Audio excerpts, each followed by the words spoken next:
Bonjour les gens, bienvenue dans l'épisode 4 du podcast Blabla avec le Yarb. On devrait d'ailleurs commencer bientôt les Vodons chez le Yarb. Ça, c'est quand je vais avoir des invités chez nous. On attend quelques trucs de matériel. Il me manque des fils à recevoir. Puis, faut que je m'achète un rideau parce que ça serait pas super beau. De la façon que je suis placé, vous allez voir, genre, ma cuisine. Puis, je suis comme, ouais, c'est pas si nice que ça. C'est le deuxième essai d'enregistrement du podcast ce soir parce que j'ai essayé de l'enregistrer cet après-midi. Puis, ça n'a pas fonctionné. Hein? La technologie, c'est ça, des fois, ça veut pas. Mais là, tout semble être clair, tout semble être correct, donc voilà. Aujourd'hui, je vais faire mon pedigree. J'ai jamais fait l'historique du show du Yarb, puis tout ça. Vous allez savoir le nom vient de où. Puis je l'ai fait un peu dans le premier épisode quand je parlais de la radio. J'ai fait seulement la radio, mais je vais faire jusqu'à Twitch au complet. Puis c'est ce qu'on va faire. Je veux juste remercier avant qu'on commence les gens qui sont sur YouTube, hein, qui écoutent, sont abonnés YouTube, les gens sur Twitch qui sont là live en ce moment pendant qu'on enregistre, les gens sur Spotify aussi, il y a Balado Québec, mais en fait toutes les je pense que je suis sur iTunes aussi parce que je suis diffusé par Balado Québec, donc je suis sur toutes les plateformes de podcasts que vous pouvez trouver, sauf si ton ami, genre, il a gossé une plateforme de podcast dans le coin d'internet que personne connaît, qui s'appelle genre salutpodcast.gec2da2. On le trouvera pas, OK? Je serai pas là. Mais les grosses plateformes de podcast, je suis là. Voilà, c'est quoi le calibre des invités? Ben, il va y avoir des invités de tout genre parce que j'ai plein d'invités en tête. Je veux pas nommer des noms non plus et qui peuvent pas venir puis que vous soyez déçus. Mais je vais inviter toutes sortes de gens ici.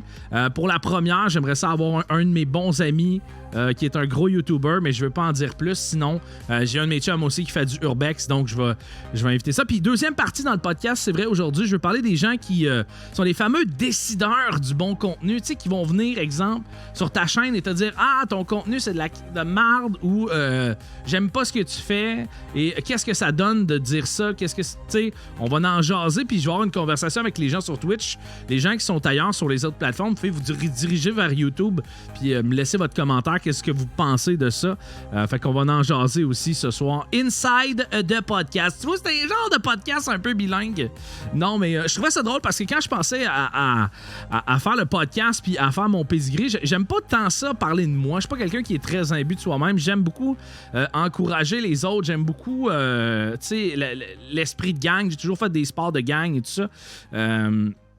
C'est pas quelque chose qui me rend super à l'aise, mais il y a beaucoup de gens qui me posent des questions par rapport à ça. Fait que je vais faire le truc au complet. Fait que quand les gens vont me poser des questions, je vais pouvoir les référer directement vers le podcast. Satanis qui dit dans Twitch, faudrait parler plus de Poutine. Ben là, man, je le sais pas. La Poutine, mes belles années de Poutine sont derrière moi. À cette heure, je mange ça, puis je suis comme, je veux mourir, mais... You know. C'est bon pareil, il y a une bonne poutine, mais à Drummondville. Mais là, on partira pas le débat de qui a inventé la poutine au Québec, alright? C'est-tu Warwick, c'est-tu Victoriaville, c'est-tu Drummondville? Honnêtement, on s'en crips. Tant qu'il y en a une dans ton assiette quand t'as le goût d'en manger une, c'est l'essentiel. Je pense. J'ai pas la science infuse, mais je pense. Je me porte volontaire pour tester les poutines des restos et t'en parler après. Je sais, il y a un streamer sur Twitch, pour les gens qui écoutent sur Twitch, qui testait sur sa chaîne YouTube des poutines. Qui est une excellente idée, soit dit en passant. Il se promenait dans un casse-croûte, puis il donnait une note là, aux poutines, puis il était comme « Ah, j'aime cette poutine pour raison X » ou « Je déteste cette poutine pour cette raison ». Dieu l'a créé, mais cela a pris du temps à nous la partager. C'est vrai, t'es bien beau à soir, toi. Ben merci. Voyez-vous, les gens, je me fais souvent complimenter comme ça sur Twitch. Je comprends pas. Je sais pas qu'est-ce qui se passe et je sais pas pourquoi les gens disent ça. Mais juste avant qu'on starte sur mon historique, parler de poutine, j'ai déjà mangé au Festival de la Poutine à Drummondville, j'ai déjà mangé une poutine au kangourou et une poutine à l'alligator et les deux étaient complètement dégueulasses. Si vous voyez ça sur un menu, conseil, OK? Ben, si vous voulez l'essayer, mais une poutine à l'alligator, ça goûtait la swamp, là, tu sais, les marécages, c'est comme... J'ai vraiment détesté ça. Puis poutine au kangourou, ben, c'était un peu comme de l'ours. Je trouvais que la viande était comme sec. C'était pas miam miam, là. C'était pas hyper délicieux comme mais bon. De toute façon, vous allez voir, dans ma vie, je vais parler des débuts jusqu'à Twitch. Vous allez voir qu'on va parler une fois de temps en temps de bouffe. Et j'aime ça manger, qu'est-ce que tu veux que je te dise? C'est des choses qui arrivent. Mais on va commencer. En fait, moi, j'ai grandi dans une petite ville. Je sais pas s'il y a des gens qui connaissent la Beauce ici, les chèvres et tout ça, les fameuses jokes de chèvres. Mais, ou les cousines, je les connais tous. Mes cousines, j'ai toutes vu tourner. C'est pas ça que je voulais dire. C'est une blague en passant. Mais, ouais, j'ai grandi à Sainte-Marie-de-Beauce, qui est une petite ville à peu près 25 000 habitants maintenant. Si vous avez suivi les inondations, pour les gens qui sont au Québec, c'était une des villes qui était inondée. Il y a des gens qui sont encore bien gros dans le trouble avec ces histoires-là. J'ai grandi dans cette petite ville-là. Mes parents restaient à l'opposé de la ville. C'est drôle parce que mon père restait sur la rue Notre-Dame Nord et ma mère restait... C'est plus comme ça maintenant. Mais non, mon père Notre-Dame Sud et ma mère Notre-Dame Nord, fait qu'ils habitaient un peu aux opposés. Et... j'ai grandi là, j'étais allé à l'école secondaire là jusqu'à ce que j'aille étudier en radio. Pas grand-chose à dire d'intéressant Ben, en fait, ouais, parce que c'est là que j'ai commencé à aimer tout ce qui est média, tout ce qui est vidéo, tout ce qui est audiovisuel, finalement. À la fin de mon secondaire, un peu plus à la fin de mon secondaire, ouais, je dirais. Parce que mon père avait une caméra, puis mon père, c'est le genre de personne qui s'achète des affaires, des bébelles électroniques, mais il s'en sert pratiquement pas. Tu sais, mon père, il a un drone, OK? Mon père, il a un drone, mais à part se couper le doigt avec son drone, il fait pas grand-chose. Il l'a montré à ses amis, puis il est comme « Check, j'ai un drone, ça prend des photos super haut. » Ouais, mais tu fais pas de vidéo, il se fait qu'un drone, tu sais. Fait que mon père avait une caméra, puis on a commencé un truc c'était Facebook. YouTube était pas connu encore à cette époque-là, ben. On était sur... ça s'appelait les chums, puis c'était un concept bien simple. C'était 3 gars, une caméra, puis c'était des sketchs. Puis c'était des vidéos un peu weird, des trucs que nous, on trouvait drôles. Dans le fond, le but, nous autres, c'était de nous faire rire, tu sais. Puis à l'époque, il n'y avait pas grand monde qui faisait du vidéo encore. C'était aux alentours de 2006-2007. Il n'y avait pas grand monde qui faisait du vidéo, là, pour dire qu'il y avait des grosses communautés. C'était très minime. Puis on était quand même fiers parce qu'avant qu'on ferme la page Facebook, ce que j'aurais jamais dû faire, je l'ai fait un peu par frustration. Maintenant, on s'était chicané là-dedans. Puis, tu sais, quand t'es jeune, tu penses pas à ce que tu fais. Puis, il y avait des super bons vidéos là-dedans. 3 gars, une caméra, no content. Il y avait rien de pornographique, Supermark. Inquiète-toi pas avec ça. Mais, ouais, c'est ça. Je m'en voulais un peu parce que j'ai détruit ces vidéos-là. Il en reste des extraits sur mon YouTube, le show du Diable. Si jamais ça vous tente d'aller voir ça. Mais c'était bien... C'était bien niaiseux, c'était des sketchs complètement ridicules, c'était ce que nous, on avait le goût de faire. T'sais, maintenant, on avait mis des pétards dans une poubelle, on faisait un sketch à un moment donné où j'ai acheté un Mac, mais qui marchait pas, mais j'avais pas branché, puis j'essayais de l'ouvrir, puis je le pète avec un bat de baseball, inquiétez-vous pas, le Mac était déjà brisé, puis c'est ça, fait que... YouTube était pas connu avant Facebook. Oui, mais tu sais, c'était pas... Il y avait pas de... On voyait pas vraiment les possibilités avec YouTube. Tu sais, on savait pas qu'est-ce qui allait pogner ou pas. Puis nous, on avait décidé de mettre nos vidéos sur Facebook. On avait déjà un bon following pour ça. Puis c'est vraiment là que j'ai eu l'amour de faire des... Tu sais, comme... C'était pas live, mais j'ai eu l'amour de développer ce côté-là de faire des vidéos, puis tout ça. Par la suite, j'ai étudié au CRTQ, qui est le Collège Radio-Télévision de Québec. Puis j'ai étudié en radio pendant 1 an. Puis ça a été vraiment long avant de me placer. J'ai fait une émission à radio communautaire qui était à Charlesbourg, à Québec. Ça, j'en ai parlé dans le premier podcast. Fait que je vais le passer assez rapidement. J'ai fait une émission qui s'appelait, dans le fond, c'était-tu les tops? C'était les meilleures tunes, en fait, de métal que... moi, j'étais co-animateur dans cette émission-là. Il y avait un de mes amis qui dit « Ça te tente-tu de venir animer ça avec moi? » Je me souviens pas exactement le nom, mais on passait des grosses tunes de métal qui étaient le fun. Il n'y avait pas beaucoup d'auditeurs, mais on faisait ce qu'on voulait. On avait la liberté de faire ce qu'on veut. Fait que, tu sais, c'était vraiment cool de pouvoir travailler, faire des erreurs. Salut, Six Shift. Et on pouvait justement développer ce côté-là de radio, puis s'améliorer, puis devenir meilleur. Puis je suis retourné à Sainte-Marie après. D'ailleurs, en passant, je disais qu'on parlait de bouffe. Si jamais vous passez par Sainte-Marie-de-Beauce, OK, vous devez absolument aller manger à la pizzeria Joannina. Je sais pas si on dit vraiment Giovannina ou Joannina. Ça n'a jamais été clair. Il y a toujours eu une espèce de petit... c'est pas clair entre les deux. Mais c'est la meilleure pizza que vous pouvez pas manger au monde. Ben, au Québec. Et là, il y en a qui vont dire « Ah, j'ai pas aimé ça. T'as pas de goût, D8. C'est tout ce qui se passe. » Je suis en train de ramasser quelqu'un sur Twitch. Fait que non, j'ai fait ça. J'ai fait, dans le fond, j'avais un band aussi dans ce temps-là. J'ai déjà montré sur Twitch mon ancien band, un band de punk rock aux alentours de 2008 que j'ai commencé à faire de la radio. Il n'y a pas grand monde qui passe par Sainte-Marie. Oh, come on! T'as pas goûté à la pizza Gifford, man? Non, je veux pas y goûter non plus. Alors, c'est pas vrai, je suis pas fermé d'esprit. Non, je veux pas, c'est-tu clair? Non, je vais y goûter un moment donné si tu m'en amènes. Ceux qui boivent pas, qui écoutent en audio, il y a DH dans le chat sur Twitch qui me fait des fuck you. Merci, j'apprécie. C'est gentil, monsieur. Ouais, fait que je me suis ramassé... salut Catalysa. Je me suis ramassé, en fait, à Saint-Georges-de-Beauce à faire de la radio pendant 2 ans et demi à peu près. Puis... c'est vrai, avant que j'aille là, avant de me ramasser à Saint-Georges, à un moment donné, j'animais avec l'autre personne à Simi FM qui est à Charlebourg, qui n'existe plus maintenant.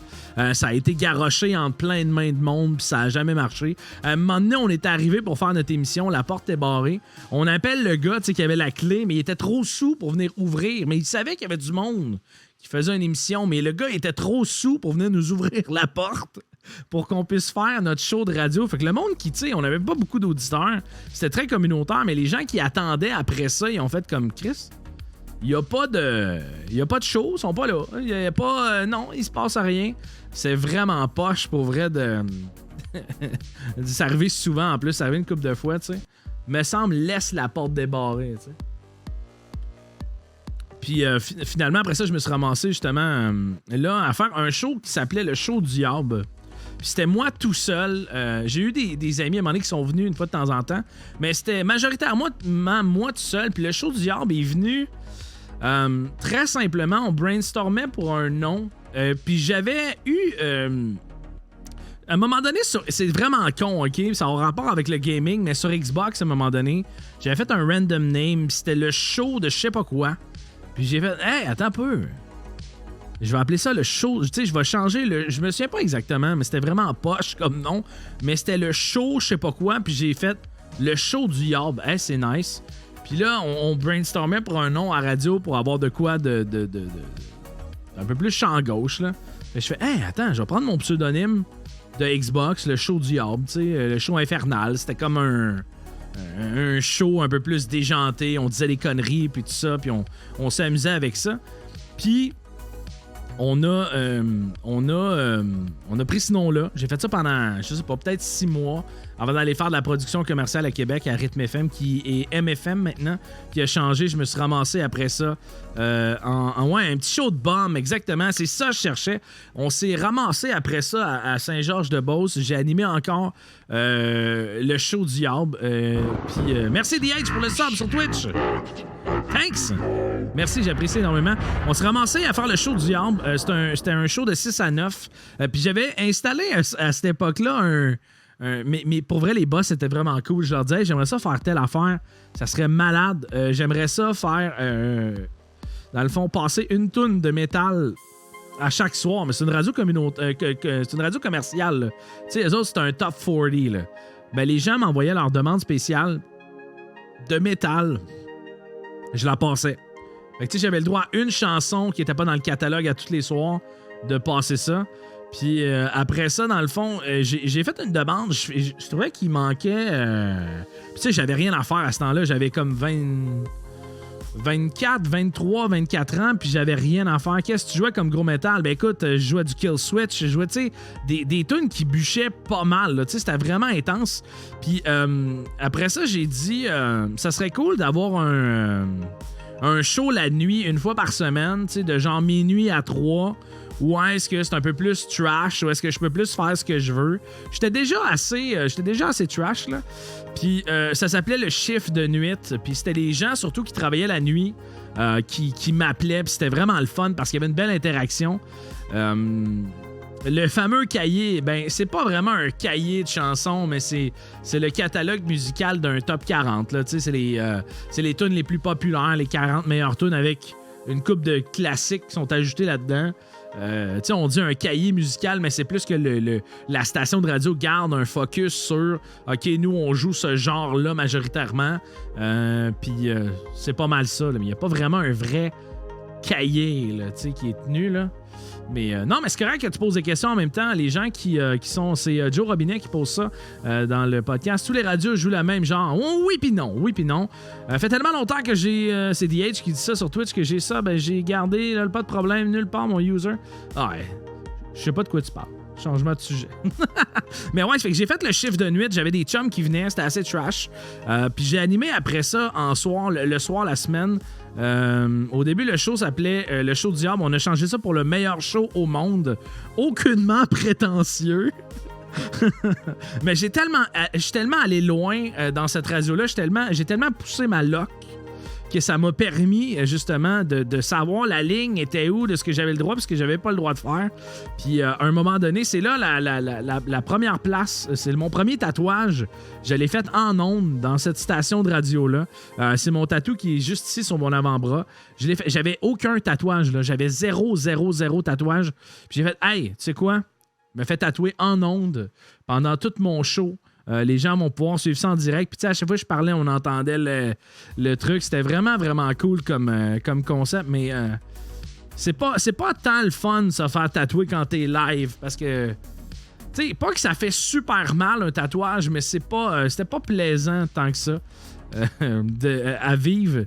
Puis après ça, ben mon poste a été coupé. J'étais un peu jeune et insouciant. Puis c'est normal. À un moment donné, on fait comme on n'a plus besoin de toi, on renouvelle pas ton contrat. Puis j'ai été 6 mois à travailler dans un bar. Tu sais, j'étais boss boy. Tu sais, les fameux, je sais pas ceux qui ont déjà travaillé ou qui ont déjà vu. Tu sais, t'as des bouteilles qui comptent les onces, tout ça. Moi, je mettais ça là-dessus, j'amenais ça au serveur, je montais les caisses de bière. Tu sais, de quoi de bien basic. Puis une fois de temps en temps, j'animais. Je remplaçais l'animateur des mercredis drôles, blablabla. Mais tu sais, c'était pas du stand-up, c'était pas de l'humour, c'était... On fait des jeux, les gens gagnent des bouteilles de champagne. Tu sais, c'était ça que j'animais, mais c'était pas... Mais par contre, ça m'a aidé vraiment à être devant des foules puis à finalement m'habituer sur un stage.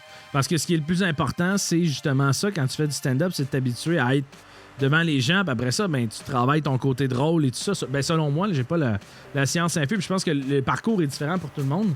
J'ai été 6 mois, après ça, je me suis ramassé 5 mois à Bécomo. J'ai fait de la radio là.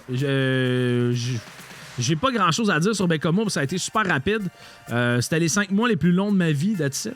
Et après ça, je me suis engagé à Drummondville à Énergie, où j'ai travaillé pendant 6 ans. C'est là que je me suis détruit l'estomac. J'ai vraiment fait beaucoup de niaiseries. Mais c'est cool parce que les stations ont toujours embarqué dans mon... C'est pas un personnage, mais ils ont toujours embarqué dans mon univers où est-ce que j'étais très anti-radio. Je sais pas, tu sais, si t'écoutes, exemple... puis ils sont super bons, les animateurs, vraiment. Les animateurs qui sont classiques, là, tu sais, qui présentent une toune, qui parlent d'une petite affaire, puis qui, boum... Ils pètent l'intro, c'est correct à écouter, ça passe le temps, tu les entends pas vraiment, mais moi je jouais beaucoup avec les mots, je faisais des jokes, tu sais, j'avais des sujets un peu fucked up, tu sais, je parlais de sujets un peu plus insolites, puis j'essayais vraiment de faire les trucs un peu différemment, puis c'est ce que j'aimais le plus. Puis ce qui est arrivé, c'est quand Astral a vendu à Bell, ben, ils ont décidé d'uniformiser tout le soir. Et ce qu'ils ont fait avec ça, c'est que bon, c'est Montréal qui diffusait partout au Québec. Puis ben, moi, je me suis ramassé dans le vide à ce moment-là. Puis je venais de commencer sur Twitch. Puis ben, j'ai pris le show du diable parce que je trouvais que c'était un nom qui fitait bien. Tu sais, des fois, l'erreur que les gens vont faire sur Twitch, c'est d'avoir un gros concept intense qui est basé des fois sur juste un jeu ou juste une affaire. C'est que le problème, c'est que à ce moment-là, si tu arrêtes de jouer à ce jeu-là, ton concept marche plus. T'sais, tandis que le show du diable, c'est large. Je peux aller... Tu sais, oui, le show du diable, il y a le feu de camp, il y a ces affaires-là qu'on a instaurées, mais je suis pas pogné dans un jeu, je suis pas pogné dans un concept. Puis j'avais commencé, après la radio, à faire un peu de streaming. Puis j'aimais vraiment ça. Ça a monté super vite sur Twitch. J'ai commencé à avoir vraiment beaucoup de monde assez rapidement. Puis Après ça, de fil en aiguille, j'ai développé mon concept, mais tu sais, je l'ai déjà montré pour les gens qui sont pas en audio, qui sont sur Twitch. J'ai montré, dans le fond, mes débuts. J'ai commencé avec une Xbox, une Kinect, un vieux Turtle Beach, que j'ai encore ici. Je pense qu'il marche encore, mais c'est de la dompe et ça sonne le cul. Je jouais genre à Witcher, pis ces affaires-là. Je me suis acheté un PC, puis j'ai monté mon concept. Puis entre-temps aussi, quand tu changes de domaine dans la vie, ceux qui ont fait ça, c'est quand même assez difficile de te retrouver un travail après. Ça m'a pris 1 an. J'ai appliqué à plein de places, puis personne ne voulait m'engager. Ils me disaient tout, tu vas retourner en radio. Puis j'étais comme, non, c'est pas assez payant, c'est pas, tu sais. Puis tu sais, j'ai quand même travaillé pour Énergie, tu sais, puis des stations de radio qui ont quand même un peu de reconnu, là. Y a-tu du monde qui t'a déjà dit ça en pleine face qu'il te trouvait pas drôle? Si oui, comment tu l'as pris? Deleted? Y a-tu des gens qui m'ont déjà dit que j'étais pas drôle? Sûrement, mais souvent, c'est des amis qui déconnent. Les gens, on va en parler tantôt de ça. Les gens ont pas de couilles, en vrai. Les gens sont bien baveux sur Internet, souvent, mais en vrai, ils te parlent pas. Ils vont juste faire comme si ça n'existait pas. T'sais. Puis on le vit souvent, puis je suis pas tout seul à vivre ça, là, tout le monde le vit, mais on va en parler tantôt. Fait que j'ai fait ça, puis j'ai fait un cours du soir à l'École nationale de l'humour parce que je voulais apprendre à écrire des blagues. J'ai toujours aimé l'humour. Je faisais de la radio humoristiquement sur Twitch. Je suis pas toujours drôle, mais j'essaie d'être drôle, tu sais. J'essaie. Je fais pas, j'écris rien, puis il y a rien de calculé dans ce que je dis. Il y a pas vraiment de blague, là. Mais j'essaie de le faire un peu plus humoristiquement, que ce soit divertissant, que ce soit le fun. Fait que j'ai fait un cours du soir, puis il y a une fille à un moment donné qui m'a dit, j'organise un show de variété, tu sais, à l'auditorium au cégep de Drummondville. Ça te tente-tu de participer? Tu pourrais venir jouer de la musique. Puis je venais de finir mon cours, tu sais, j'avais une couple de trucs d'écrits, puis j'avais un number, puis... Oh, merci, Kim Poro! King of Poro TV qui follow qui sub sur Twitch 7 mois in a row, man. Merci beaucoup, j'apprécie énormément. Si vous entendez des alertes et vous écoutez en audio... Je sors mes cornes. C'est ça, sors tes cornes, Chantal. Et c'est qu'on est live sur Twitch en enregistrant le fameux podcast. Et non, c'est ça, fait que j'ai dit oui, mais je vais pas y aller pour faire de la musique. Je vais y aller, puis je veux faire du stand-up. Je veux vraiment me dénaturer, faire quelque chose, puis vraiment là, faire quelque chose que j'avais jamais fait. Sortir de ma zone de confort. J'ai fait ça, il y avait 3... Premier show de stand-up à vie, il y avait 300 personnes. Quelle idée de cave de faire ça, mais ça a bien été. Ça a super bien été. Le premier, je sais pas pourquoi, je sais pas si c'est le fait que j'étais devant l'inconnu, que j'étais inconscient de ce que j'allais faire. Puis je sais pas si j'avais une confiance de faire ça va être correct, tu sais. Mais finalement, je l'ai fait, ça a bien été. Puis après ça, j'ai été un petit bout sans vraiment trop en refaire pendant peut-être un 3-4 mois. Puis il y a un de mes amis qui partait une soirée à Drummondville. En fait, je le connaissais pas vraiment à cette époque-là, mais c'est une de mes amies qui nous a mis en connexion. Puis elle a dit, PA, tu sais, il fait du stand-up, il commence en an. Puis c'est un gars qui m'a bien gros aidé. Il m'a dit, hey, viens faire une chronique sur ma soirée à tous les soirs. Ça veut dire que tu amènes du nouveau matériel. Ça va t'aider à écrire, tu vas t'améliorer, tout ça. Fait que j'ai fait, alright, ça me tente. Puis j'ai embarqué dans ça, j'ai fait ça. Puis depuis ce temps-là, là c'est plus tranquille ces temps-ci, ça fait un petit bout, ça fait depuis juillet que j'ai pas fait de show parce que je viens de m'installer à Montréal, puis c'est plus dur pour le booking, mais c'est ça, je suis rendu là dans mes histoires là, j'ai fait des shows, j'étais chanceux là, tu sais, j'ai fait des shows avec Jean-Thomas Jobin, avec Mike Ward, avec Jeff Mercier, plein d'autres noms, Joe Cormier, plein d'autres noms super drôles qui sont vraiment le fun à voir en show. Mais c'est là que je suis rendu. Je voulais faire un peu le pédigree comme ça parce que souvent des gens qui me posent des questions genre ce que tu faisais avant de faire du Twitch puis du stand-up, qu'est-ce que t'as fait avant, tu viens de où, nanana. Fait que ça va être un peu l'épisode on a fait un peu le pédigree, fait que je le referai plus jamais. Peut-être en 2032, mais si ça a changé. Mais je l'en ferai plus jamais. Mais sinon, il y a un autre sujet que je voulais jaser, puis je voulais qu'on en jase avec les gens qui sont live aussi sur Twitch. Si vous avez des opinions, des commentaires, des suggestions, vous pouvez m'en jaser aussi. Je réponds moins au chat quand je suis en... Je m'excuse ceux qui viennent d'arriver sur Twitch en live. Je réponds moins au chat un petit peu pendant que je blabla, parce que sinon, je passerais juste mon temps à nommer des noms, puis à faire comme « Hey, what's up? Comment ça va? » Là, voyez-vous, ce silence-là, c'est une gorgée d'eau. Ça, c'est pour ceux qui écoutent en audio. Voyez-vous, je pense à tout le monde. Je pense à tout le monde. Je vais appeler ma mère, je vois si elle est en forme. Non, c'est pas vrai. Mais ouais, je voulais parler des gens, des fameux... je sais pas comment les appeler, pour vrai. Les décideurs de qualité de contenu. On s'entend-tu là-dessus? J'ai vécu des situations dernièrement qui m'ont fait rire plus qu'autre chose, parce que c'est le genre de situation qu'il faut que tu prennes en riant, puis je suis pas... je suis vraiment pas le seul à vivre ça, là, dans l'univers, mais justement, c'est pour ça que j'en parle.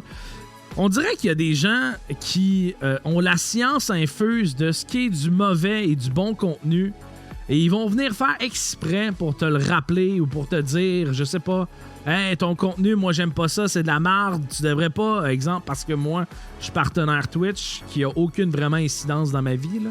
Mais je suis partenaire Twitch, donc je mérite pas mon partenaire, je mérite pas d'avoir le droit de diffuser, exemple.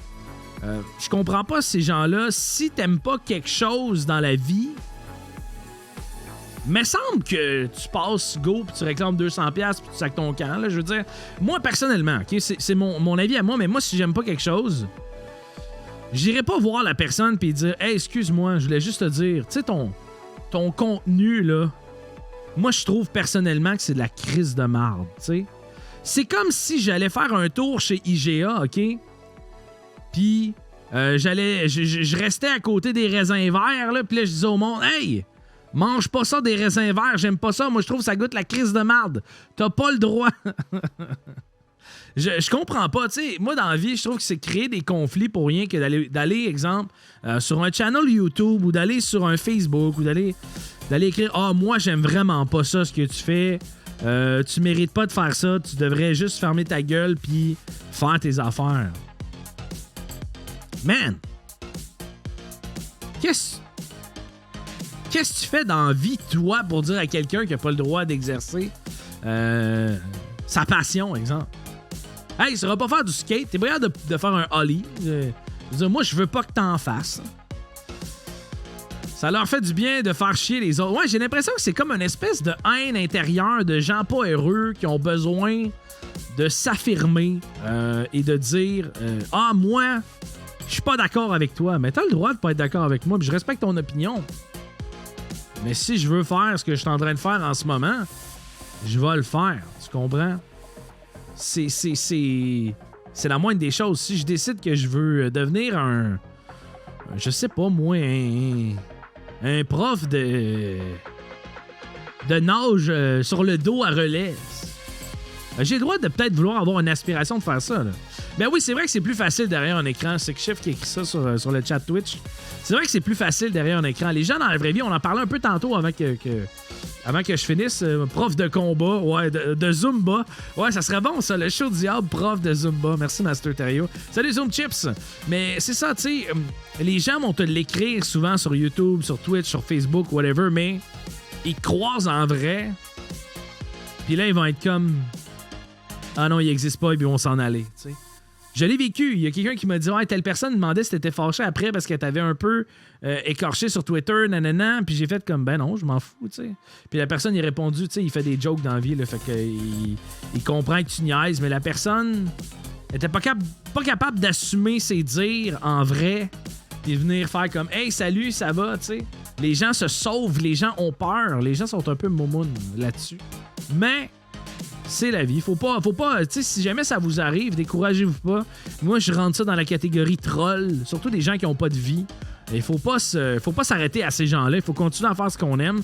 Puis, tu sais, je l'ai déjà dit, je pense, dans le podcast, puis je le redis, on peut pas plaire à tout le monde. Ça, c'est clair. Il y aura jamais 100% des gens qui vont aimer ce qu'on fait, puis il y a toujours 2-3 imbéciles qui vont avoir le courage sur Internet, pas en vrai, de nous le dire. Ouais, exactement. Ces gens-là, quand ils te croisent dans la vraie vie, au lieu de venir faire comme ah, tu sais, j'étais pas d'accord avec ce que t'as dit, nanana, ben, ils se sauvent en courant, tu sais. Mais ça fait partie, je pense, de. Puis plus que vous allez avoir de monde, plus que vous allez avoir de succès dans vos trucs que vous entreprenez, on dirait que c'est la mentalité au Québec, plus que ça va faire chier des gens, tu sais. Mais shit happens, ça fait partie de la vie. Et c'était les sujets que je voulais traiter aujourd'hui. Merci aux gens qui écoutent sur toutes les plateformes, Spotify, YouTube, toutes les plateformes de podcast. Merci beaucoup. Merci. C'était l'épisode 4 de Va donc chez Liarbe. All right. Bye. Bisous.